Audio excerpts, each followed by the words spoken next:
So these three items I have here, bananas, we've got a fake fruit chocolate bar, cherry ripe, and also white sugar.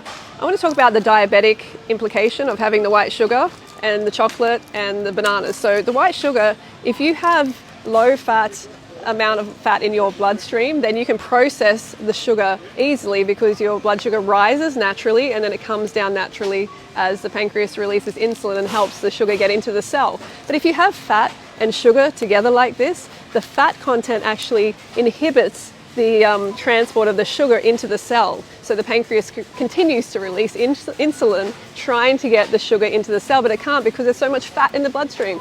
If you remove the fat, there is no issue. You can actually reverse type 2 diabetes on a high carb, plant-based diet with sugar, a high sugar diet as well.